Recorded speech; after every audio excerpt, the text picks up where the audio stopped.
దేవుని వాక్యాన్ని చదువుకుందాము. గత 3 వారాల నుంచి కూడా గ్రహింపు కలిగిన అన్యుడు అనే శీర్షికను మనం ఏం చేస్తున్నాం, ధ్యానం చేస్తున్నాం. గ్రహింపు కలిగినటువంటి అన్యుడు, గ్రహింపు లేనటువంటి క్రైస్తవుడు. ఇది ఎన్నో పాఠం? ఇది 4వ పాఠం కదా, 4వ భాగము. 4వ శీర్షిక గురించి కూడా కొద్ది నిమిషంలో దేవుని వాక్యాన్ని తెలుసుకుందాం. దేవుని ఎరిగినటువంటి క్రైస్తవులకు ఏమి లేదంటే గ్రహింపు లేదు. క్రీస్తుని ఎరగనటువంటి వ్యక్తులు క్రీస్తుని గురించి గ్రహింపు కలిగినటువంటి వ్యక్తులుగా, దేవదేవుడు చేయు ప్రతి కార్యమును శ్రద్ధగా పరిశీలించే వ్యక్తులుగా ఉన్నట్లు దైవ గ్రంథముల సంగతులను మనం ధ్యానం చేస్తూ ఉన్నాం. మరి అయితే ఈ రోజున బలారాధన క్రమం ఉంది కనుక మరి రోజు అంటే గంట సేపు వరకు కూడా దేవుని వాక్యాన్ని మనము నేర్చుకుంటూ ఉన్నాం, ధ్యానం చేస్తూ ఉన్నాం. వాళ్ళ పరిస్థితులను బట్టి మరి ఎండ కూడా భయంకరంగా రాబోతుంది, దొరుకుతుంది కనుక క్లుప్తంగా ఒక అర్ధగంట లోపే, ఒక 30 నిమిషములకు లోపే నా ప్రసంగాన్ని ముగించి ముందు కార్యక్రమానికి ముందుకు మనము వెళదాం. సరే, ఈరోజు మనం ధ్యానం చేయబో అంశము మొట్టమొదట విమర్శించారు, మొట్టమొదట ద్వేషించారు. మన రాష్ట్రాల గ్రహింపు కలిగినటువంటి అన్యుడు, గ్రహింపు లేని క్రైస్తవుడు ప్రసంగాంశం. గ్రహింపు కలిగినటువంటి అన్యుడు, గ్రహింపు లేనటువంటి క్రైస్తవుడు. దేవుడు ఎరగనటువంటి వ్యక్తి దేవుని గురించి భయం ఉంది. దేవుడంటే తెలియనటువంటి వ్యక్తికి దేవుడంటే భక్తి ఉంది. దేవుడంటే తెలియనటువంటి వ్యక్తి యేసు ప్రభు గుణగణాలు, యేసు ప్రభుకు ఉన్నటువంటి లక్షణాలు, యేసు ప్రభు ఎటువంటి ప్రేమ కలిగిన వాడో తెలియనటువంటి వ్యక్తి, ఆ వ్యక్తి కూడా దేవుణ్ణి ఏం చేస్తాడు? గౌరవిస్తాడు. దేవుని గురించి తెలిసిన మన జీవితంలో ఏమవుతూ ఉంది అంటే, దేవుడే ఉందలే, మనం వెళ్ళి ఏమడిగితే క్షమాపణ ఇచ్చేసేస్తాడు, క్షమాపణ అడిగితే క్షమిస్తాడు. దేవుడు అనుకుంటూ ఉన్నాడు. దేవుని బిడ్డలారా, మన జీవితంలో కూడా అనుకోవచ్చు. మన జీవితంలో తాడు చెట్టు ఎక్కాలంటే ఏం చేస్తారమ్మా? లుచ్చిన వేసుకుని ఎక్కుతారా? వాడి శక్తి ఉంటే తప్ప ఎక్కలేదు. లుచ్చిన వేయాలని ఎట్లేదు తాడు చెట్టుకి? నేను టారుకి వేస్తా, ఎక్కగలరా? చూడండి, ఏదైనా మేడ ఎక్కాలి, ఏదో బిల్డింగ్ ఎక్కాలంటే ఏం చేయగలరు అమ్మా? స్టెప్ బై స్టెప్ ఎక్కడానికి. ఎప్పుడన్నా మన డాబాకి బిల్డింగ్కి మెట్లు పెడతారు కదా, లుచ్చిన్లాగా ఉంటాయా మెట్లు, ఏటవాలుగా ఉంటాయా? ఎందుకను? అట్లా అయితే భారం పడదు మనిషి మీద, ఈజీగా ఎక్కగలడు. ఒక మాటలో చెప్పాలంటే ఏ సహాయం లేకుండా ఈజీగా ఎక్కేయగలడు. అదే లుచ్చింతో ఎక్కాలంటే, లుచ్చిన్లాగా ఉండాలి అంటే గోడకి ఏటవాలుగా వేసి ఉంటే ఎట్లా ఉంటుంది? మన భక్తి కూడా అది నేర్చుకోవాలి. మనం ఎట్లా నేర్చుకోవాలి? ఇప్పుడు వద్దులే మనకి. ఎప్పుడు వద్దు? పొల్లు ఊడిపోయిన తర్వాత, జుట్టు ఊడిపోయిన తర్వాత, చీచాని మనవళ్ళు, కోడళ్ళు, కూతుళ్ళు ఉన్నోళ్ళు అందరూ అంటారు. అప్పుడు మనం ఏం చేయగలం? మన భక్తిని మనం ఏం చెప్పాను నేను? యవ్వన ప్రాయంలో ఉండగానే మన స్టెప్ ఏం చేసుకోవాలి? 1 by 1 చేర్చుకోవాలి. పైకి ఎక్కేటప్పుడు బిల్డింగ్ ఎక్కే వ్యక్తి భక్తి జీవితం ఎలా ఉంటుందో చెప్పండి. ఎక్కే వ్యక్తి ఏం చేస్తాడు? ఎవరైనా ఆదుకుంటాడు? ఎవరైనా ఆనుకుంటాడా? ఎట్లా ఎక్కేస్తాడు? ఎవరి సహాయం లేకుండా ఎక్కేయగలడు. ఏవి కట్టకపోయినా, మా ఇంటి లాంటి బిల్డింగ్కి అయినా ఎవరి సహాయం లేకపోయినా మెట్లు ఏమైనాయి? ఎడల్పుగా ఉన్నాయి. మెట్లు ఒకే మాలుగా, ఏటవాలుగా, ఏకరీతిగా లేవు. ఒక స్థాయి నుండి ఒక టర్నింగ్ తిరిగి మరలా ఏమవుతుంది? మరలా ఏటవాలుగా ఎక్కటానికి యోగ్యంగా ఉంది. మనందరి జీవితాల్లో, మనందరి బ్రతుకుల్లో కూడా దేవదేవుడు తెలియజేయు మాట, ప్రకటించు మాట ఒకటే. ఎట్లా ఉండదు? ఎక్కడి భక్తి మందే. ఇప్పుడు అవసరం లేదులే, యేసు ప్రభు ఎలాగో తెలిసిపోయాడులే నాకు, యేసు ప్రభు ప్రేమ అంటే నాకు తెలిసిపోయిందిలే, ప్రభువా నేను క్షమించు అంటే నేను వెంటనే క్షమించేస్తాడులే, రాబో రోజుల్లో నేను ఏమవుతాను? అమ్మ, అందరి ఆలోచనలు ఎలా ఉన్నాయి? నేటి క్రైస్తవ సమాజంలో ఉన్నటువంటి వ్యక్తుల ఆలోచన ఎలా ఉన్నాయి చెప్పండి? ఇదే ఆలోచన కదా, ఇదే స్వభావం కదా. ఈ రోజు నాకు అవసరం లేదులే భక్తి, రేపు పొద్దున్న నేను మన ఆవిష్కారానికి దేవుడు నాకు కాగితం రాసిచ్చాడా? ఆయన కృపా కనికరములను బట్టి మాత్రమే మనం ఎలా ఉన్నాం? ఈరోజు ఈ స్థితిలో ఉంటున్నాం, ఈ పరిస్థితిలో ఉంటున్నాము తప్ప మనం ఏమి రాయించుకో ఆయన దగ్గర నుంచి అగ్రిమెంటు తెచ్చుకోవాలి. ఆవిష్కారం నీటి మీద బుడగలాంటిది మన బ్రతుకు. ఎప్పుడు గాలి వచ్చినది ఆగదు, ప్రజలు పడినది ఏమైపోతే ఒత్తిడైపోతే బుడగుంటుందా? సబ్బులు బుడగలే ఉండలేదు, అది కేవలం మురక్కే ఉంటాయి. ఒత్తిడి పడకపోతే గాలి ఎడుతుతో వెళ్ళిపోతుంది. మన బ్రతుకు కూడా అంతే, మన జీవితం కూడా అంతే. మనం ఎప్పుడో మెట్లు వేసుకుని ఎక్కుదామని అనుకుంటే ఏమవుద్ది? శూన్యం. ఎక్కలేం, మనం ఎక్కే అవకాశం లేదు. ఎక్కడానికి వీలు ఉండదు. అరే ఇంత చిన్న విషయాలు లోకరీత్యా జరిగే ప్రతి విషయంలోనే మీకు డాబా కట్టారమ్మా, చక్కగా బాగుంది, మీకు డాబాలు ఇచ్చేసి పెడతానంటే ఏమంటాం మనం? అట్లా వద్దయ్యా మాకు, అలా కడితే ఇప్పుడంటే శక్తి ఉంది కాబట్టి ఎక్కగలుగుతున్నాను, రేపొద్దున ఏమవుతున్న వృద్ధాప్యం వచ్చేస్తే నేను ఎక్కలేను అంటాం. అవునా కదా చెప్పండి? రేపొద్దున వృద్ధాప్యంలో నువ్వు వెళ్తావో లేదు, నువ్వు వృద్ధాప్యం అయిపోయినప్పుడు నువ్వు ఎక్కలేని స్థితి నీకు తెలుస్తుంది తప్ప భక్తి జీవితంలో ఈరోజు నేను మోకరించగలను, ఈరోజు నేను ప్రార్థించగలను, ఈరోజు నేను కూర్చోగలను, ఈరోజు నేను స్వార్థ చెప్పగలను, ఈరోజు నాకు ఒక విలువ ఉంది, ఒక స్థాయి ఉంది, ఒక స్టేటస్ ఉంది, దేవుడు ఇచ్చాడు. రేపొద్దున వృద్ధాప్యం అయిపోయినప్పుడు నాకు విలువ ఉండదు, మాటకి వాల్యూ ఉండదు, నేను ఏమి ఒక క్రమంలో వారిని పెట్టలేను, క్రమంగా బ్రతకలేరు అనే పరిస్థితిని, విషయాన్ని, లాజిక్ని మనిషి ఏమైపోతున్నాడు? మీరు మర్చిపోతున్నాడా? మర్చిపోవటం కాదు. ఏంటది? దేవుడు ఉన్నాడులే, దేవుడు చూస్తాడులే, దేవుడు వింటాడులే, నన్ను ఎందుకు వదిలిపెడతాడులే, నన్ను ఎందుకు వదిలిపెడతాడు? దేవుడు కూడా ఎంతవరకు ఇస్తాడు అవకాశం? ఇచ్చేవరకే ఇస్తాడు. తప్పిపోయిన గొర్రెను ఒకసారి దొరికొచ్చినట్టుంది, కొత్తగా దొరికొచ్చినట్టుందా బైబిల్లో? అమ్మా, ప్రతిసారి దొరికొచ్చాడా? తప్పిపోయిన చిన్న కుమారుడు ఎన్నిసార్లు దొరికొచ్చి తీసుకొచ్చాడు? ఎన్నిసార్లు వచ్చాడు ఇంటికి? మళ్ళీ తండ్రి దగ్గర నుంచి మళ్ళీ వెళ్ళిపోయాడా? తెలిసి వెళ్ళిపోయాడు బయటికి. ఒకసారి తీసుకొచ్చాడు. గొర్రెను కూడా ఒకసారి దొరికొచ్చాడు. పోగొట్టుకున్నది కూడా ఒక్కసారి. పదే పదే పదే పదే నువ్వు చేస్తూ ఉంటే, పదే పదే అదే పనిగా నువ్వు ఫాలో అవుతూ ఉంటే, క్షమించమంటే క్షమిస్తాడేమో తప్ప ఇచ్చిన విత్తనాలు ఏం చేయాలి? వేసిన విత్తనాలు ఏమవుతాయి? కంపల్సరిగా కోపిస్తాడంతే దేవుడు. సోమరుడు ఏం చేస్తాడంట? దున్నే సమయం ఇంట్లో పడుకుంటాడంట, కోతకి వెళ్ళినప్పుడు పంట లేదని ఎడుతాడంట. నేను ఆ మాట అయితే బైబిలే చెప్తుందా? సోమరుడు ఏం చేస్తాడంట? చేతులు ముడుచుకొని ఈ పక్క సెలవుతుంటే ఆ పక్క మనం తీసుకుని పడుకుంటాడంట, ఆ పక్క సెలవుస్తుంటే ఈ పక్క మనం తీసుకొని పడుకుంటాడంట. అన్న ఊరు ఎర్రివాడ సేవలు చూసి నేర్చుకోరా అన్నాడు.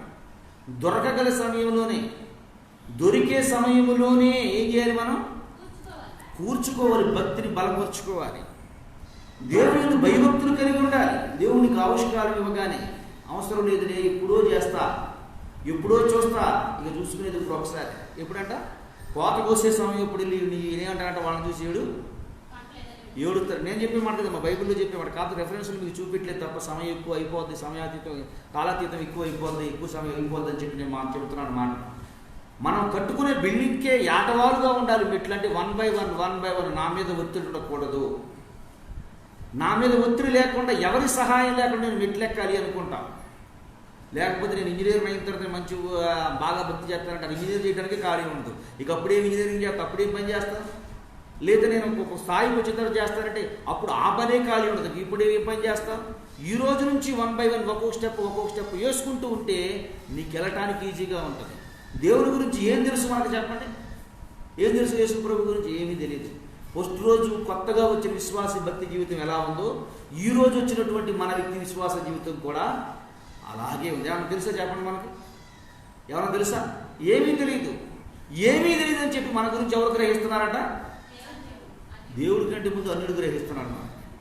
అందుకే మన మీద ఎక్కడ లేని క్వశ్చన్స్ అన్నీ వేస్తారు. మనం ఏం చేస్తాం? తెల్లమొహం వేసుకుంటాం, తేలకాళ్ళు వేసేస్తాం. వాళ్ళు అడిగిందని సమాధానం చెప్పగలమా? యేసు ప్రభు ఇటువంటి దేవుడు అని చెప్పగలరు. ఇటువంటి దేవుడు అని చెప్తే వాళ్ళు మనల్ని పట్టుకుంటారు. నువ్వు ఎందుకు అలా ఉండట్లేదు అంటారు. నువ్వు ఎందుకు తిడుతున్నావు అని అంటాడు.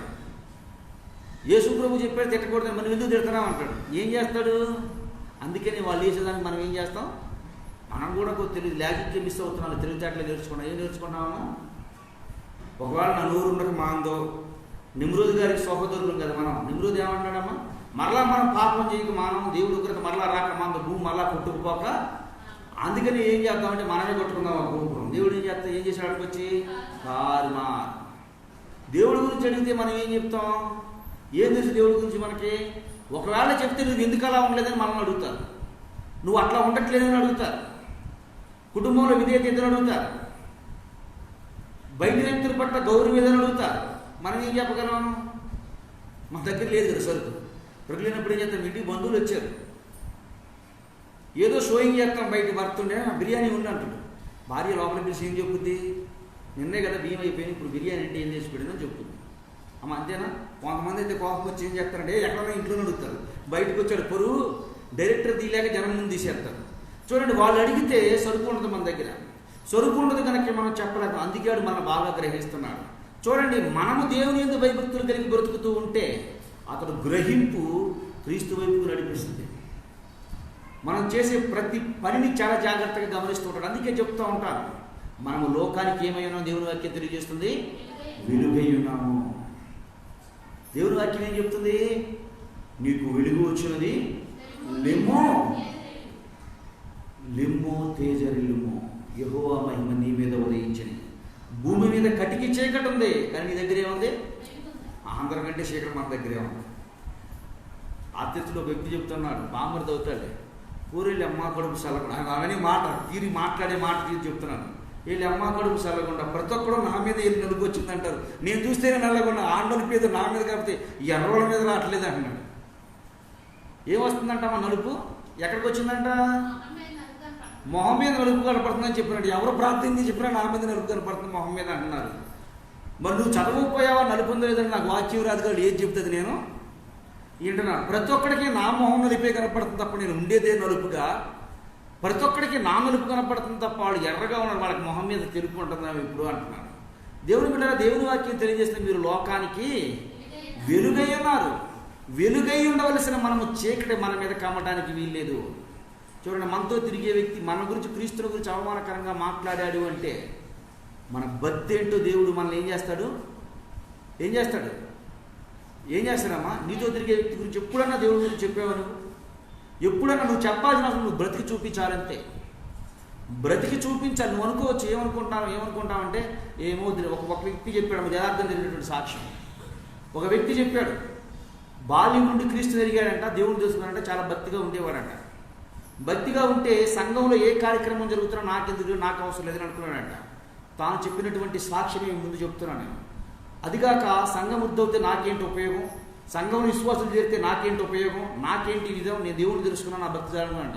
అనుకోని రీతిలో దేవుని గురించి ఈ విషయం మరి దీనిలో చెప్పొచ్చో చెప్పకూడదు నేను చెప్తున్నాను. అనుకున్నటువంటి విషయం ఏంటి అంటే, సంఘం వృద్ధి అయితే పాస్టర్ గారికి మేలుగా నాకేం మేలు, ఏం రూపాయి పాపాయి కానికిస్తే ఆయన తీసుకుపోతాడు, నాకెందుకు ఉపయోగం, నాకేంటి ప్రయోజనం, నేను ఎందుకు వెళ్ళి పాల్గొనాలి, నా భక్తి ఏదో నా దగ్గర ఉందలే సరిపోతున్నాను అనుకున్నానంట. మరి దేవుని యొక్క మహాకృపను తన భక్తి జీవితాన్ని బట్టి తన కుటుంబం మొత్తం రక్షణలోకి వచ్చిందంట. సంతోషం. అయితే సంఘంలో పాస్టర్ గారు పరిచయం చేస్తూ ఉన్నాడు. ఆ కుటుంబం, ఇంకో కుటుంబం, 3 కుటుంబాల గురించి ఎప్పుడు ఆయన క్రమం తప్పకుండా దేవుని సన్నిధిలోకి వస్తానే ఉన్నాడు, వెళ్తానే ఉన్నాడంట. మరి ఈయన చూసి వాళ్ళు కూడా ఏం చేశారు, కొన్ని రోజుల తర్వాత నేర్చుకున్నారు.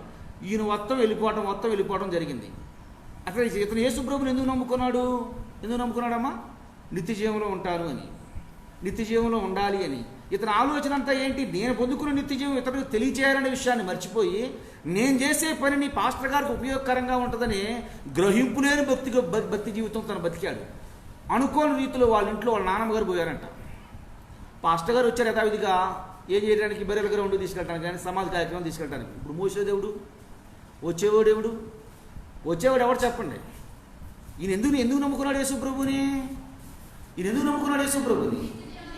నిత్య జీవంలో ఉంటారు. ఒక పాస్టర్ గారు యథామామూలుగా వచ్చాడు, నేను తీసుకెళ్తాను రమ్మని చెప్పాడు. మోసేవాడు ఎవరు చెప్పండి? ఇప్పుడు ఎవరు మోస్తారు?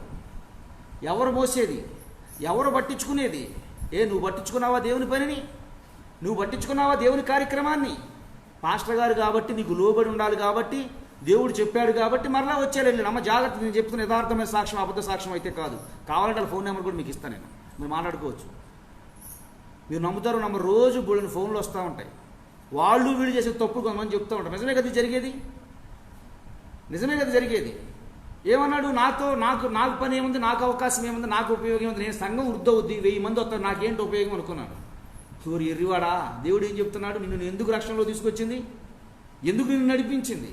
పాస్టర్ గారిని, దేవుని సేవని చాలామంది ఏంటంటే కానుకల కొరకే సేవ చేస్తున్నారు అనుకుంటారు.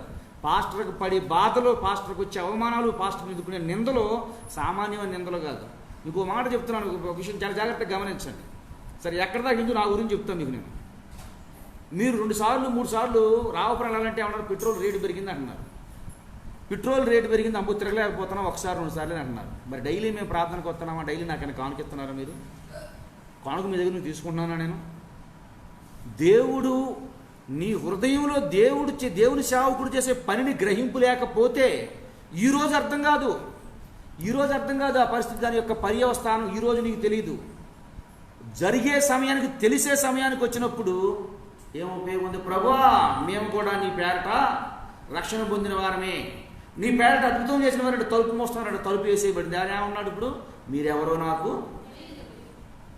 తెలీదు, మీరెవరినో నేను ఎప్పుడు చూడలా.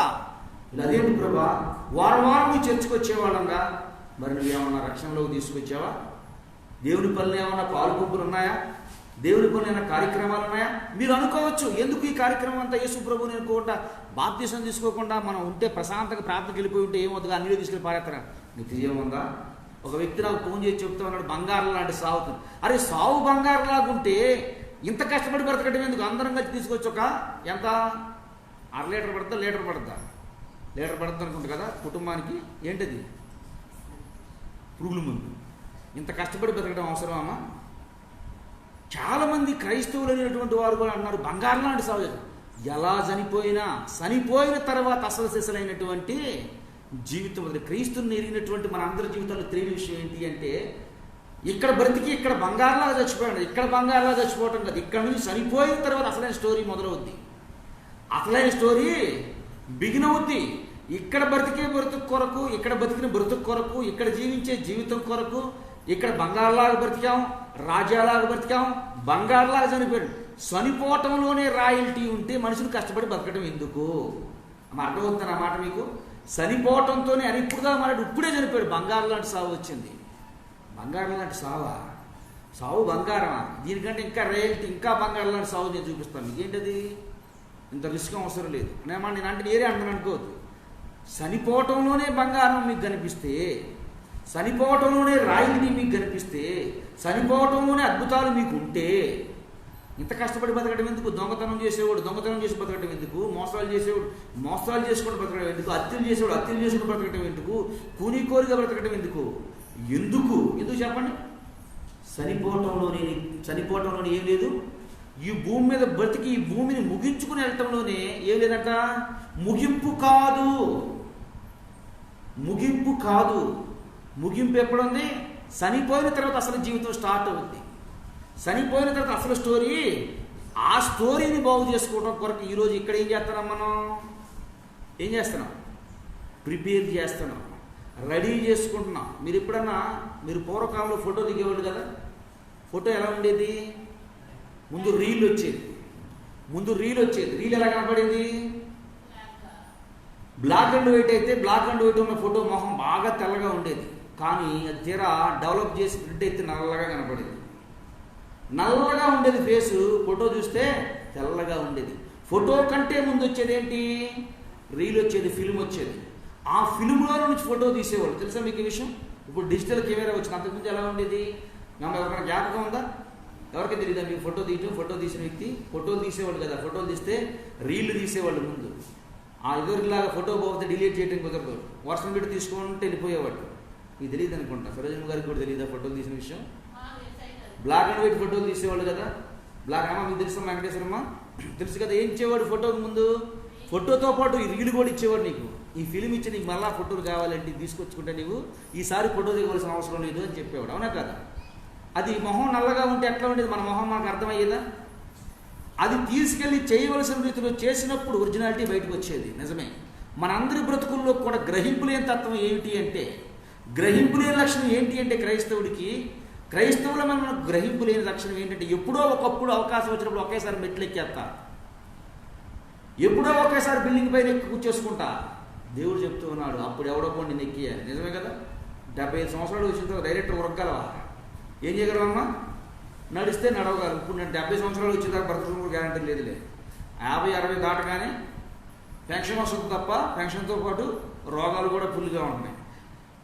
అలాగే చూడండి, గ్రహింపు లేనటువంటి తత్వం. భక్తి ఎరిగినటువంటి వ్యక్తులు కూడా, దేవుడిని తెలుసుకున్నటువంటి వ్యక్తులు కూడా, దేవుడి గురించి ఎరిగినటువంటి వ్యక్తులు కూడా ఎందుకో అశ్రద్ధ, ఎందుకో అవిధేయత, ఎందుకో దేవునికి లోబడతనం. ఎప్పుడో నేను చేసేస్తా భక్తి, ఎప్పుడో కలుగుద్ది భక్తి. ఎప్పుడు కలుగుద్దో భక్తి?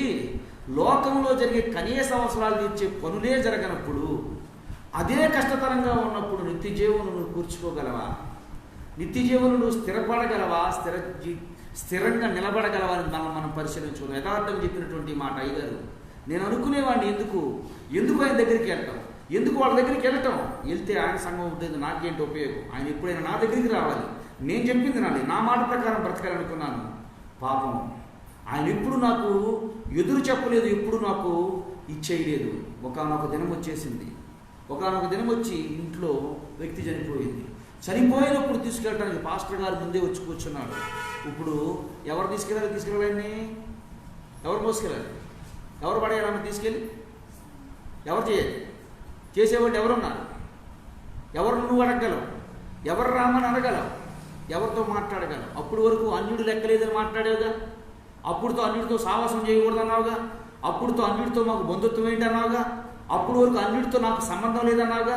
నేను క్రైస్తవుడని బాగా విర్రవీగిపోయావుగా. దేవుడిని అడిగని చెప్పావుగా. క్రైస్తవుడని నువ్వు క్రైస్తవ భక్తి జీవితంలో బ్రతికితే, నువ్వు జీవిస్తే నీ బ్రతుకుని చూసి అప్పుడు క్రీస్తు వైపు ఆకర్షించబడేవాడు. నీ బ్రతుకుని చూసి, నా బ్రతుకుని చూసి మనం చేసే పనులను బట్టి, అరే యేసు ప్రభువు ఎరిగిన వాళ్ళు అంటే ఎదుటి వాడిని మాట్లాడరు, ఎదుటి వ్యక్తిని మాట్లాడిన వాళ్ళు తుడుచుకుని పోతారు, ఎదుటి వ్యక్తికి హాని చేయరు, ఎదుటి వ్యక్తి కష్టార్జితాన్ని దోసుకోరు, ఎదుటి వ్యక్తి పడే కష్టం నుంచి ఏమాత్రం కూడా వాళ్ళకి ఆశపడరు. వాళ్ళ వల్ల అయితే ఎదుటి వ్యక్తి కొంచెం పెట్టగలరే తప్ప ఎదుటి వ్యక్తి నుంచి తీసుకోరు.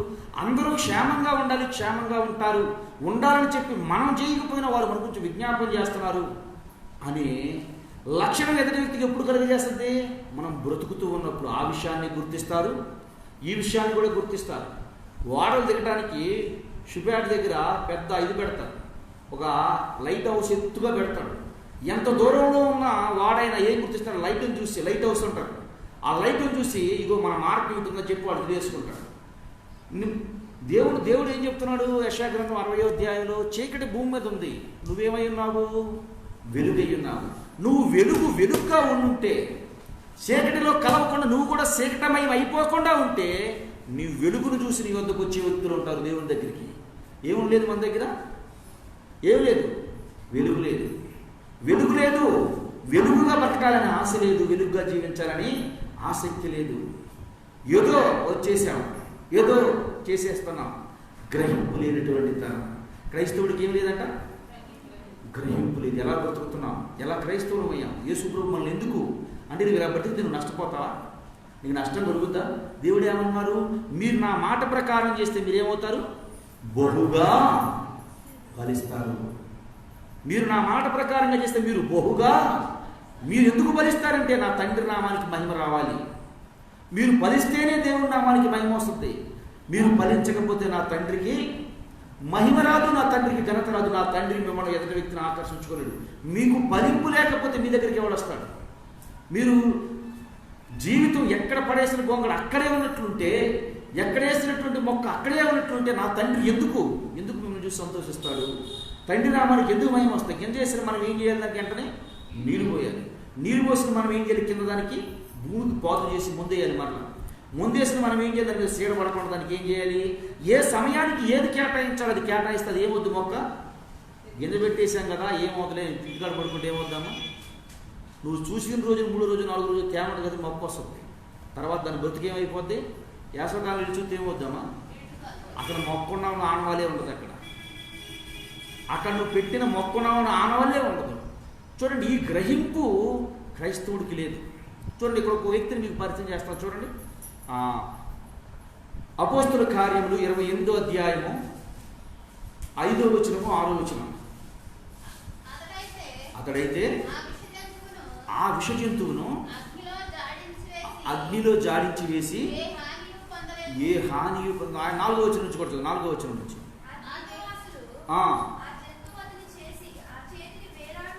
ఆ జంతువు అతని చేతును వేలాడుట చూచినప్పుడు నిశ్చయముగా ఈ మనుషుడు నరహంతకుడు, ఇతడు సముద్రము నుండి తప్పించుకునేను, న్యాయ దేవత అతనిని బ్రతకనీయదు. ఎవరి గురించి అంటున్నాడు ఈ మాట?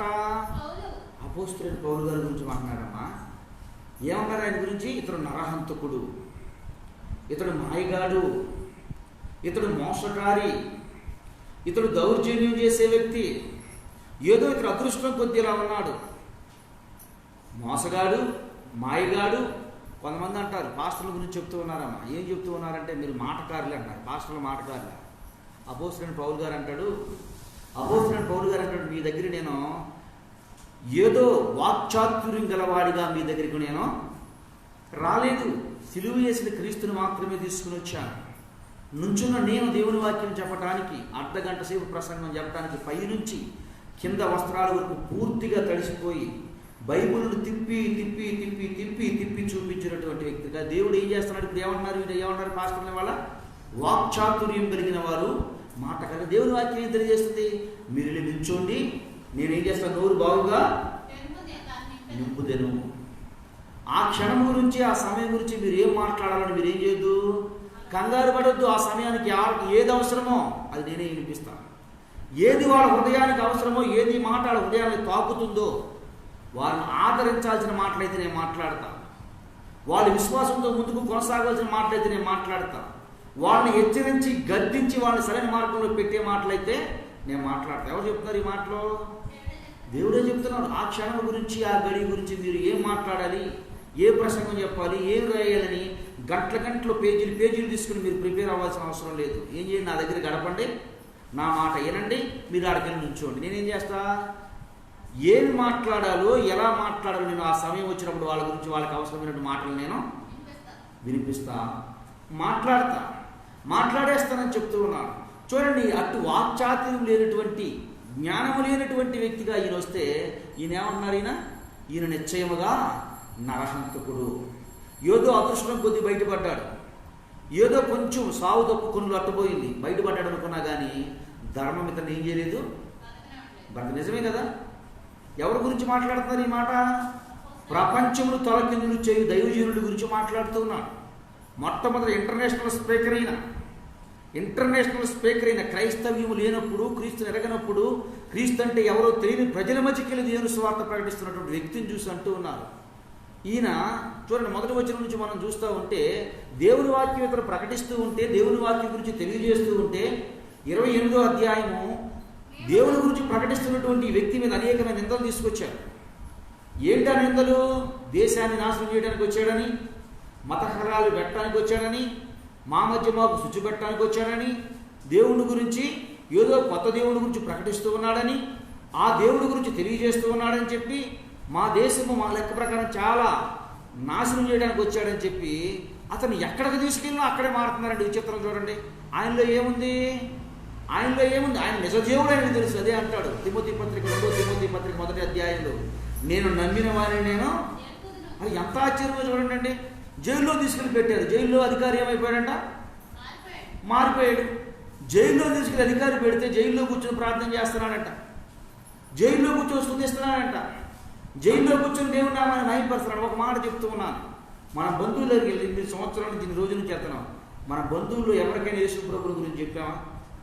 యేసు ప్రభు గురించి తెలియపరిచామా? దేవుని బిడ్డలారా చెప్తున్నాను, కొత్త బంధువులు, మా బంధువులు అన్న వాళ్ళు, మేము వెళ్ళేవారు అందరిలో దేవుని మహాప్రభువుడు యేసు ప్రభు గురించి చెప్పని రోజు అంటూ లేదు, తెలియజేయనటువంటి పరిస్థితి అంటూ లేదు. దేవుని బిడ్డలారా, ఒక మాట మిమ్మల్ని మీరు ఆలోచించుకోండి. మీ మధ్య తిరిగే స్నేహితులతో కానీ, కొలీగ్స్తో కానీ, మీ ఫ్రెండ్స్తో కానీ, మీ సహోద్యోగులతో కానీ, మీతో పనిచేసే వ్యక్తులు ఎప్పుడైనా దేవుడి గురించి చెప్పామా? నాకు ఎక్స్పీరియన్స్ కాదు దేవుడు అడిగేది, నీ సాక్ష్యాన్ని దేవుడు అడుగుతూ ఉన్నాను. నీ ఎక్స్పీరియన్స్ వద్దు. 40 సంవత్సరాలు 50 సంవత్సరాలు దీనికంటే ముందే వచ్చారు ధర్మశాస్త్ర ఉపదేశకులు, ధర్మశాస్త్రాన్ని పూర్తిగా పఠించినటువంటి వ్యక్తులు, శాస్త్రులు, శాస్త్రం పూర్తి అయినటువంటి వ్యక్తులు, పరిసయ్యులు, యాజకులు, ప్రధాన యాజకులు. యేసయ్య సాక్ష్యం అడిగాడా లేకపోతే మీ ఎక్స్పీరియన్స్ అడిగాడమా? ఏమడుగుతున్నాడు యేసయ్య? నీ ఎక్స్పీరియన్స్ కాదు యేసయ్య కాదు, నీ సాక్ష్యం ఏంటి? నీ సాక్ష్యం ఏంటి? నీ నోటితో చెప్పాల్సిన అవసరం, నీ బ్రతుకుతో చూపించు సాక్ష్యం. నేను దేవుడిని ఎరిగా కాబట్టి నేను ఇలా బ్రతకాలి, నేను దేవుడిని తెలుసుకున్నా కాబట్టి ఇలా బ్రతకాలి. కష్టాలు వచ్చినా, కన్నీరు వచ్చినా, బాధలు వచ్చినా, వ్యాధులు వచ్చినా, సమస్యలు వచ్చినా, నా దేవుడు ఈ వచ్చాయి అంటే ఇటక మించిన రెట్టింపు బహుమానం దేవుడు నాకు సిద్ధపరుస్తాడు. ఊపిరి లేకపోయినా ఒంట్లో, మాట రాకపోయినా నోట్లో, శక్తి లేకపోయినా ఒంటిలో, మాట్లాడి కెపాసిటీ లేకపోతే ఎవరు మాట్లాడమని చెప్పాడు? అసలు యేసు ప్రభు గురించి నువ్వు బ్రతుకు చూపించాలంతే. ఎవరు చెప్పాడు? చెప్పాల్సిన అవసరం లేదు, నువ్వు బ్రతుకు చూపించు. అరే క్రైస్తవును ఈ టయానికి వీళ్ళు ప్రార్థన చేసుకుంటారు, ఆకాశం మధ్య అయిపోయినా, భూమి బుగ్గు అయిపోయినా వీళ్ళు ఏం చేస్తారు? ఈ ప్రార్థన వదిలేవతలకి రారు. వారి నోటి నుంచి వ్యర్థమైన మాట ఒకటి రాదు. వారి పిల్లలు కూడా ఎంత క్రమంగా ఉంటారు. అరే వారు వృద్ధాప్యంలో ఉన్న వారి వృద్ధులంటే వీళ్ళకి ఎంత గౌరవమో, వీళ్ళు పిల్లలంటే వీళ్ళు ఎంతగా ప్రేమిస్తారు. బయటికి వెళ్ళారంటే వచ్చే వరకు ఈ వృద్ధాప్యం ఉన్న వీరు ఎప్పుడు వస్తారా ఇప్పుడు వస్తాను ఎంత ఎదురు చూస్తూ ఉంటారు. ఇంత ప్రేమ ఎలా వచ్చిందంటారు? ఏదో ఉంది మ్యాజిక్. ఏంటి ఆ మ్యాజిక్? యేసయ్య. ఏం చెప్పాడు యేసయ్య? చిన్నపిల్లలారా మీ తల్లిదండ్రులకు విధేయుడి లోబలుడి, విధేయుడి లోబలుడి. పెద్దలారా మీ పిల్లలను ప్రేమించుడి. అధికారులారా మీకు పైన ఒక అధికారుడు ఉన్నాడని గుర్తుంచుకోండి. పనివారులారా యాక్షన్ చేయొద్దు పని. మన దేవుడు మనల్ని చూస్తున్నాడని ఎవరు చెప్తున్నారు? ఈ మాటలను చెప్పేది ఎవరమ్మా? ఎవరు ఈ మాటలను చెప్పేది? యేసయ్య కాదా? యేసయ్య కాదా? అరే చూసినటువంటి వ్యక్తులు కనిపించాలి కదా. ఊరి మనకంటే ప్రార్థనకి వెళ్తారు కానీ మనకంటే వేస్ట్ గాళ్ళు. ప్రార్థనకి వెళ్తారు కానీ వీళ్ళంత వేస్ట్ గాళ్ళు ఎవరూ లేరు.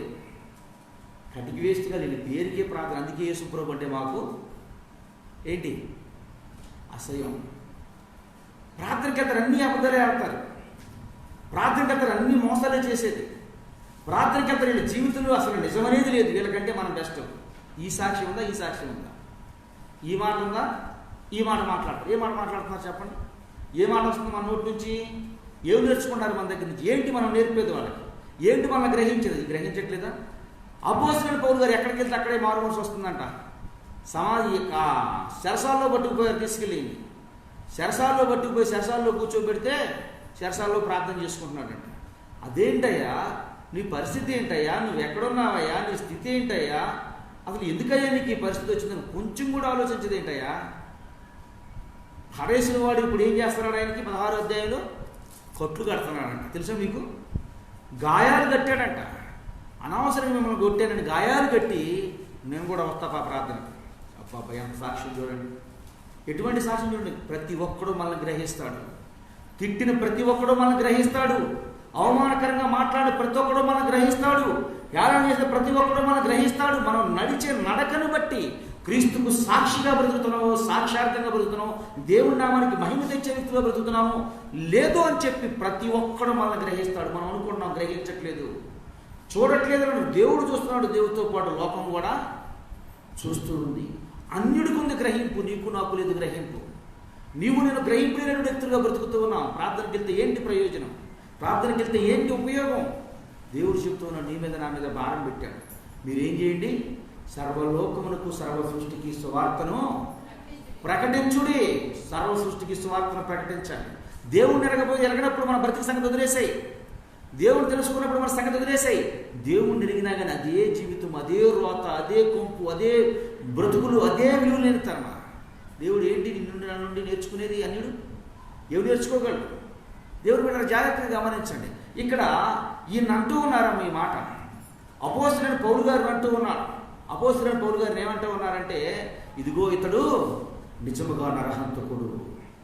పోస్ట్ అభిప్రాయం అలాగే ఉంటుంది ప్రతి క్రైస్తవుడు మీద. ఎవరో ఏమన్నాడంట, మేము వెళ్ళి ఏం చేయాలి? మేము వెళ్ళి ఏం చేయాలి? బైబిల్లో చూస్తారా ఒకసారి చూడండి. ఏమన్నాడు? యేసు ప్రభుని వీళ్ళంటే ఇస్రాయేల్ ప్రజలు వెళ్ళి, అహరోను మోషే గారు వెళ్ళి, అయ్యా మా ప్రజల్ని ఏం చేయాలి? మా దేవుణ్ణి మేము ఆరాధించాలి, ఒకసారి పంపమంటే వీళ్ళు ఏమన్నారు? మీరు స్వామరులై పని దొంగలై దేవుణ్ణి ఆరాధించడానికి ఉందా బైబిల్లో ఆ మాట? చూడండి ఒకసారి ఉంటుంది. 4-5 అధ్యాయం ఉంటుంది.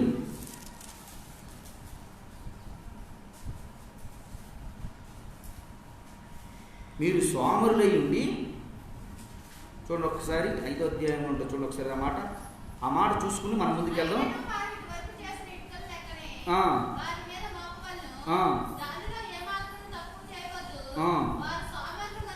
స్వామరులు కనుక ప్రార్థనకి వెళ్తానంటే ఏమంటున్నారంటమ్మా? ఎవరంటున్నారు? ఇప్పుడు పడినటువంటి మాటలు కాదు ఇవేమి. క్రైస్తవుడు దేవుని ఎరిగినటువంటి ఇప్పుడు పడే మాటలు కాదు ఇవి అనుకోవచ్చు మనం. ప్రార్థనకి వెళ్తున్నాము అంటే, ప్రార్థన చేస్తున్నామంటే ఒక మాట చెప్తాను. భక్తి జీవితం సరిగా ఉంటే ఆళ్ళని ఏం చేస్తాడు? ప్రార్థనకి వెళ్ళయ్యా. తర్వాత ఏమంటున్నాడు? నెబుకద్నెజరు ఎవరమ్మా? అన్యుడేనా? ఆశ్వారోషవుడు అన్యుడేనా? మీరు మీ దేవునికి వెళ్ళి మందిరం కట్టుకోండి, నా కుటుంబం గురించి నా గురించి కూడా ఏం చేయండి? ఎవరన్నారు ఈ మాట?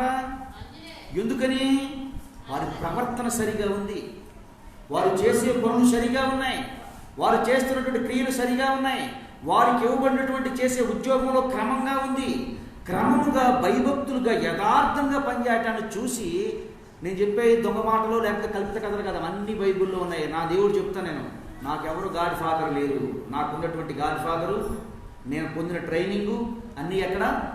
దైవ గ్రంథంలో ఉన్నటువంటి దేవుని వాక్యం చూసి నేర్చుకున్నవే. దేవుడు నేర్పితే నేర్చుకున్నటువంటి మాటలే. దీనిలో నుంచి ఒక మాట తీసినా ఒకటి కలిపినా జీవ గ్రంథంలో ఏముండదు, నాకు పేరు తుడిచేస్తానని చెప్పాడు. పేరు తుడిచేసినప్పుడు ఈ రాత్రి పూట రావడం అవసరమా? ఈ అవమానాలు పట్టడం అవసరమా? ఈ నిందలు పట్టడం అవసరమా? ఈ బాధలు పట్టడం అవసరమా? ఈ ఎండల్లో, వానల్లో, గాలుల్లో, రుప్పులో పట్టడం ఉపయోగం ఉందా? లేదు కదా. ఏం చెప్పాలి?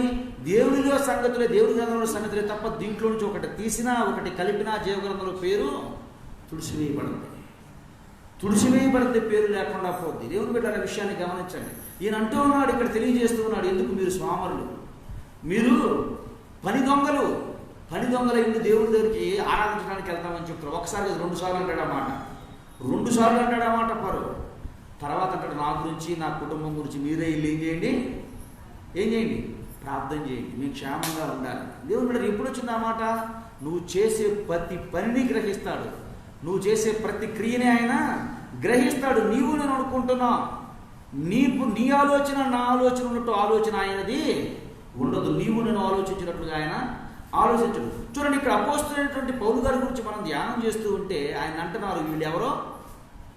దుర్మార్గుడైన, నరహంతకుడైన, నరహంతకుడు దుర్మార్గుడు ఈయన. నరహంతకుడు దుర్మార్గుడే కనుకే ఎట్లాగో లక్కు కొద్దీ, అదృష్టం కొద్దీ ఏదో ఇంక ఎక్కడో లక్కు ఉంది, ఈ లక్కును బట్టి బయటకు వచ్చాడు. కానీ నిజం న్యాయం ఇతరుని బ్రతకనీయదు, ధర్మం ఇతరుని వదిలిపెట్టదు.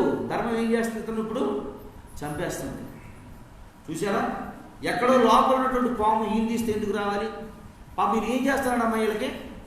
అందరూ చలికి వణికిపోతున్నారంటే వాళ్ళకి పుల్లలు తీసుకొస్తున్నానంట. చలికి వణికిపోతూ ఉంటే పుల్లలు తీసుకొస్తారు. నిజమే, ఇక్కడ పని చేస్తుంటే చాలామంది అంటూ ఉన్నారు, దేవుడు నాకు ఇచ్చిన దాంట్లో నేను పరిచయం చేస్తూ ఉంటే ఓ వ్యక్తి అంటున్నాడు, నాకు తెలిసినటువంటి వ్యక్తి, నీకు అమెరికా నుంచి డబ్బులు బాగా వస్తున్నాయంట, అమెరికా నుంచి డబ్బులు వస్తున్నాయంట, ఇస్తే నీకు కూడా తీసుకుంది కదా రామని చెప్పాను. ఈయనేమన్నారు ఇక్కడ? అపోస్తలుడైనటువంటి పౌలు గారిని చదవండి అమ్మ, ఏమన్నాడు? వాళ్ళు చలికి వణికిపోతూ ఉంటే, 3వ వచనం 28వ అధ్యాయం. అప్పుడు పౌలు మోపెడు పుల్లలు వేరి నిప్పుల మీద వేయగా, ఇప్పుడు ఏం చేస్తాడు? నేను ఏం చేశానంటే ఈయన 3వ వచనంలో, సముద్రంలో పడి 14 రోజులు వానలో పడి ఆహారం లేక శరీరం క్షీణించిపోయి బలహీనమైపోయి ఎవరికక్కడికి నడి సముద్రం నుంచి ఇదే శక్తి లేక ఎవడు దొరుకుతుందో దాన్ని ఏదుకొని ఒడ్డు మీద కొంచెం దీపం మీద నుంచుంటే వస్త్రాలన్నీ దడిచిపోయి సరిగి వణికిపోతున్నారని చూసి వాళ్ళు ఎంత జాలిపడి తానే పని కట్టుకొని, ఆయన అధికారం నిరూపించాల. మీరు వచ్చి చేయండి, నేను వచ్చి కూర్చుంటాను అలా, మీరు చేయండి నేను కూర్చుంటాను అలా, ఎందుకంటే నేను దేవుడు సేవకుడు కాబట్టి మీరు చేయండి నేను కూర్చున్నాను. నేను పనిలోకి వచ్చింది మొదలు, ఎప్పుడైనా నేను పని మొదలు పెడతాను. కొంతమంది కలిసి వచ్చే వాళ్ళు ఉంటే కలిసి వస్తున్నారు, రాకపోయినా కానీ పని ఏం చేస్తున్నాం? పూర్తి చేసుకుంటూ వెళ్ళిపోతున్నాం. తాను పని తాను చేసుకుంటూ, తను వారందరికీ దేవుడు పరిచర్యకి, దేవుడి వైపు ఆకర్షించడానికి తాను పిలిచాడు అని చెప్పి తన పని తాను చేసుకుంటూ ఎరుతూ ఉంటే బాధలో ఉన్నారని చెప్పి వారందరినీ ఆదరించాలి. సరి వణికిపోతున్నారని ఒక పుల్లలు ఏరుకొచ్చి, ఒక మోపుడు పుల్లలు తీసుకుని వచ్చి వాళ్ళకి సరిమంటేస్తే, ఇప్పుడు వీళ్ళకి ఎలా ఉంది? చూసేవాడు ఏమన్నాడు, ఈయన మాట్లాడేవాడు ఏం మాట్లాడుతున్నాడు, హేళన చేసేవాడు హేళన చేసిన మనలో కూడా అనుకుంటున్నారు. అప్పుడప్పుడు ఆయన పని ఆయన చూసుకుంటూ వెళ్ళిపోతున్నారు. ఈయన మీద ఏమొస్తున్నాయి ఇప్పుడు? నిందలు. ఒక ఆయన అంటున్నాడు, ఇక్కడ ఉన్న ఆయన, ఈ ఊరు ఆయన, మీకేంటి, మీకు కూడా డబ్బులు కావాలా, మీకు కూడా కోటా బియ్యం కావాలా, మీకు ఏమొస్తాయి? అమెరికా నుంచి లక్షలు లక్షలు వస్తాయి, నువ్వు కూడా తీసుకుంటారా లక్షలు లక్షలు అని చెప్పాను. లక్షలు లక్షలు వస్తాయంట అమెరికా నుండి, లక్షల లక్షలు అమెరికా నుంచి వస్తున్నాయంట. లక్షల లక్షలు వస్తాయి కదా మీకు అమెరికా నుంచి. మరి అమెరికా వాడు ఎవరు రాలేదు ఇక్కడికి? ఎప్పుడు రావాలిగా చూడటానికి, ఎవరు రాలేదే? ఎందుకని అంటే గ్రహింపు లేనటువంటి తనం. ఎందుకనంటే క్రైస్తవులు ఉన్నవారు బ్రతికే బ్రతుకును బట్టి, చేసే పనులను బట్టి, వాళ్ళు చేస్తున్న క్రియలను బట్టి ఎదటి వ్యక్తి కూడా అంత తక్కువ చేసి మాట్లాడే స్వభావం. ఇప్పుడు నేను మా ఇంటి దగ్గర నాకు ఇల్లు లేకపోతే నేను ఇంటికి వెళ్తే మీకు ఇల్లు ఉంటుందండి? నేను నా ఇంటి దగ్గర నా భార్య నాకు ఇల్లు ఇవ్వట్లేదు, లేదా మీ ఇంటికి వచ్చేవాళ్ళు మీ దగ్గర మీకు ఇంట్లో ఇల్లు లేదు, మిమ్మల్ని తీసుకెళ్ళి భోజనం పెట్టమంటే ఏమంటారు? నీకు పెట్టడమే దానికి నువ్వు ఎంట పెట్టుకొచ్చి మళ్ళీ తీసుకొస్తున్నారా అంటారు. అంటారా? నువ్వే ఒక వేస్ట్ గాడి అనుకుంటే ఇంకొక వేస్ట్ గాడిని ఎడబెట్టుకొచ్చావారా అంటారు. అంతే కదా, వాడు మధ్య సంచరించినటువంటి పరిస్థితులను బట్టి ఎదుటి వ్యక్తిని కూడా అదే రీతిలో లెక్కేస్తున్నారు, అదే ఆలోచనలు కలిగి ఉన్నారు, అదే స్వభావాన్ని కలిగి బ్రతుకుతూ ఉన్నారు. దేవుని బిడ్డల తప్పు ఎవరిది అంటే వాళ్ళదా కాదా అంటే తర్వాత వాళ్ళ స్వభావం ఎలా మారింది, ఎలా మారారనే విషయాన్ని గురించి మనం ధ్యానం చేస్తున్నాం. మనం ఇంకా ఎందుకు మారట్లేదు?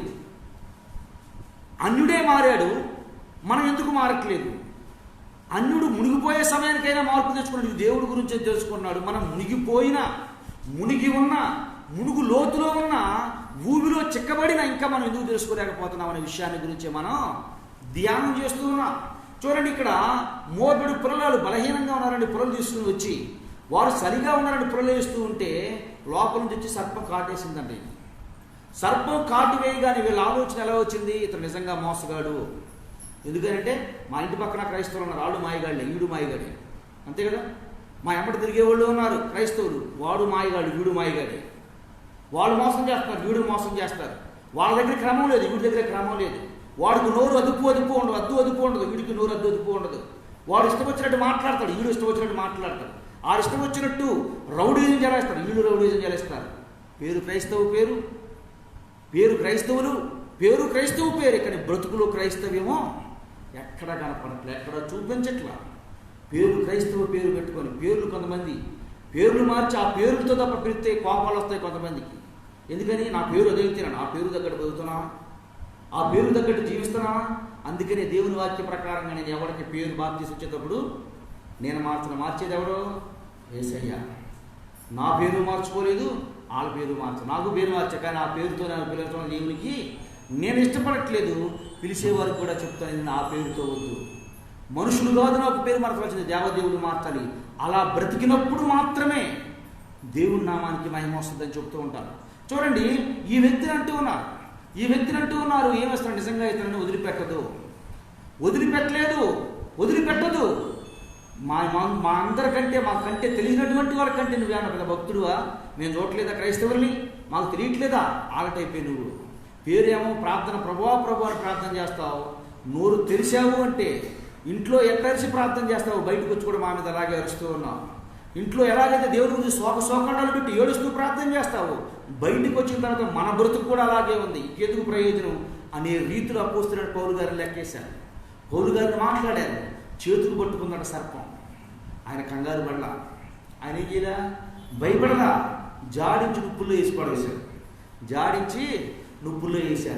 ఇప్పుడు 5వ వచనం చూడండి, వాళ్ళ ఆలోచన ఎలా ఉందో.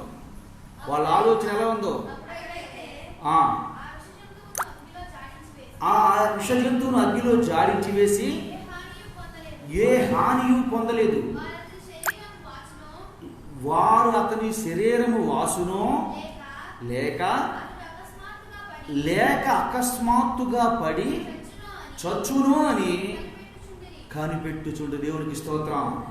ఏం చేస్తారా వీళ్ళ గురించి ఒక స్టేట్మెంట్ ఉంది తెలుసా? 1వ అధ్యాయం 1వ వచనంలో, 28వ అధ్యాయం 28వ అధ్యాయం 1, 2 వచనాల్లో వీళ్ళు అనాగరికులు. వీళ్ళకి ఇవ్వబడిన బిరుదు ఏంటి? ఏమి తెలియని అనాగరికులకు ఉందమ్మ గ్రహింపు. నేటి క్రైస్తవుడికి తెలిసామని చెప్పుకునే భక్తి, తెలుసు నాకు అనే దౌర్భాగ్యమైన జీవితం చేసే క్రైస్తవుడికి లేదమ్మా గ్రహింపు. ఉందా అనాగరికులు? 2వ వచనం వారు ఎవరంటాడు? ఆ దీపవాసులు అనాగరికులు. ఆ మాటలో చెప్పాలంటే సరిగ్గా వస్త్రం కొట్టుకోవడం జరిగినటువంటి వాళ్ళు అయి ఉండొచ్చు. అమ్మా, వాళ్ళు ఎవరంట? వాళ్ళు చదవండి అమ్మా, చెప్పండి, ఎవరాళ్ళు? అనాగరికులు గ్రహిస్తా ఉన్నారు. వీడు పడిచొచ్చునో వాసునో ఏమవునో గ్రహింపుందా మనకి? మన బ్రతుకేంటి, మన జీవితం ఏంటి, మన స్థాయి స్థాయి నుంచి ఏ స్థాయికి దేవుడు తీసుకుని వచ్చాడు, ఈరోజు ఎలా ఉన్నాం, ఎలా బ్రతుకుతున్నాం, ఎలా జీవిస్తున్నాం, మన జీవితానికి దీనికి కారణం ఏంటి అనే గ్రహింపు మనకుందా? అందుకే గ్రహింపు లేని క్రైస్తవుడికే ప్రతి ఒక్క వ్యక్తి గ్రహిస్తున్నాడు మన బ్రతుకుని, ప్రతి ఒక్క వ్యక్తి గ్రహిస్తున్నాడు మన జీవితాన్ని మనం ఎలా చేస్తున్నామో ప్రతి ఒక్కరికి గ్రహిస్తున్నాడు. అనాగరికుడైన వాళ్ళు గ్రహిస్తున్నా ఉన్నారంట. ఆయన బయటికి తీసుకుని వచ్చింది బాగానే ఉంది, పాము పట్టుకుంది చూశారు, జాడించడం చూశారు, చచ్చునో బ్రతుకునో వాసునో అని చెప్పి అలాగే చూస్తూ ఉన్నారంట. అలాగే అలాగే చూస్తూ ఉన్నారు, అలాగే చూస్తూ ఉన్నారు దేవుని బిడ్డలారా. అలాగే చూస్తూ ఉండగా 6వ వచనం, తర్వాత తనకు ఏ హానియు కలగకుండుట చూసి ఆ అభిప్రాయం మాని ఇతడు దేవుని బిడ్డ, ఇతడు దేవుని ఎరిగిన వాడు, దేవుడు ఇతనికి తోడుగా ఉన్నాడు, నిజంగా ఇతను చెప్పే ప్రతి మాట నిజము. అది ఎంత గొప్ప సాక్ష్యం చూడండి. ఆయన గ్రహింపు, ఆయన పరిచర్య మొత్తం అన్యుల మధ్య చేశాడు. ఈయన చేసిన పరిచర్య మొత్తం అన్యుల మధ్య పరిచర్య చేశాడు. ఒక ఊరెళ్ళి పొడవు అనుకునే అమ్మాయికి సువార్త చెప్పాడు, ఆ అమ్మాయి మారింది. ఉదాహరణకు పొడవు అనుకునే ఒక అమ్మాయికి వెళ్ళి వచ్చి ఆ ఇంటి మొత్తం రక్షణలోకి వచ్చింది. కొంతకాలం ఒక ఇంట్లో ఉన్నాడు, అక్కడ వాళ్ళకి మారు మనసు వచ్చింది. కొంతకాలం వెళ్ళి జైల్లో కూర్చున్నాడు, అక్కడ మారు మనసు వచ్చింది. జైలు అధికారి ఈయన చెప్పే మాటలు ఎక్కడ డల్ అయిపోతాడని ఆయన అంటాడు, అయ్యా ఇంత తొందరగా నన్ను క్రైస్తవుడిగా మార్చేస్తున్నావా పౌలా అంటాడు. రాజుగారు కూడా ఏం చేశాడు, దండం పెట్టేశాడు, అయ్యా నీ ముందు నేను నిలవలేను. ఉందా బైబిల్లో ఈ మాట? 27వ అధ్యాయం ఉంటుంది చూడండి ఒకసారి. రాజుగారు దండం పెట్టేశాడంట, అయ్యా నా వల్ల కాదు, ఇక నాకు మాట్లాడింది చాలుగా, నేను మీతో నేను మాట్లాడలేనని చెబుతున్నాడంట. పోట్లాడేదమ్మా ఆయన పోట్లాడు. చూడండి 27వ అధ్యాయం ఉంటుంది. పౌలా నువ్వు ఇంత త్వరగా నీవు క్రైస్తవుడుగా చేయి చూస్తున్నావే.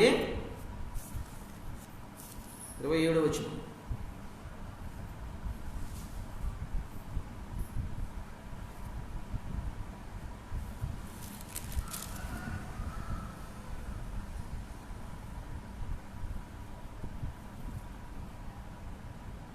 ఆ 26వ అధ్యాయము 28వ వచనం. అందుకు అగ్రిప్ప, ఇంత సులభముగా నన్ను క్రైస్తవునిగా చేయించుతున్నావా అని పౌలుతో. అరే ఎంత ఆశ్చర్యం చూడండి, ఎంత ఆశ్చర్యం. జడ్జి గారిని మార్చేశాడండి ఈయన. జడ్జి గారిని మారిపోయాడంట. ఆయన సూచక్రియలు చేశాడా, ఆయన అద్భుతాలు చేశాడా? బ్రతికి చూపించాడు.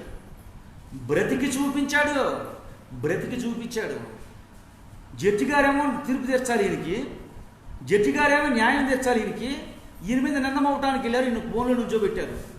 ఈయన ప్రవర్తన చూసి, ఈయన విధానం చూసి జడ్జి గారికి ఏమైపోయింది, పౌలా నన్ను కూడా క్రైస్తవుని చేసేస్తున్నావుగా పౌలా, నన్ను కూడా క్రైస్తవునిగా మార్చేస్తున్నావుగా పౌలా అని తను అంటం చెబుతున్నట్టుగా దేవుని వాక్యం తెలియజేస్తుంది. దేవుని బిడ్డలారా, తర్వాత పదే అతను పిలిపించుకుని ఏం చేశాడంట, ఆయన మాటలని పదే పిలిపించుకుని ఆయన మాటలు విన్నాడంట.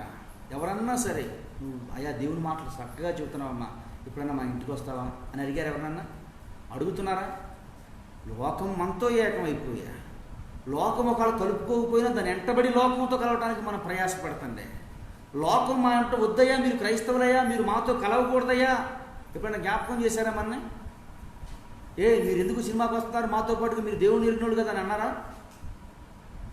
అనే ఉంటారులేండి. అన్నారా లేదా? అనలేదా? మీరు కూడా మా ఎమ్మట వస్తారా అని అన్నారు ఎప్పుడన్నా? మీరు మా ఎమ్మట రారు కదా అన్నారా? లేదా మీరు కూడా వస్తున్నారండి మా ఎమ్మట నా ఆశ్చర్యపోయారా? అన్నట్టుగా ఆశ్చర్యపోయి ఉంటారు. ఎందుకని మన విశ్వాస జీవితం అది, గ్రహింపు లేనటువంటి తనమది, గ్రహింపు లేనటువంటి క్రైస్తవ జీవితం మందిది. చూడండి, ఇంకొక వ్యక్తిని మీకు పరిచయం చేసి నేను నా ప్రసంగాన్ని ముగించదు, ఎందుకంటే అర్ధగంట నా దగ్గర గంట అయిపోతుంది. ఒక మాట చెప్పి నా ప్రసంగం చూడండి ఒకసారి. నిర్గమాకాండము 14వ అధ్యాయం 25వ వచనం. మునిగిపోయే టైంలో ఏం గుర్తు వచ్చిందో చూద్దాం. మనం ఇంకా మునిగున్నా కానీ మనకి ఏం గుర్తు రావట్లేదు కూడా అర్థమవుద్ది మనకి.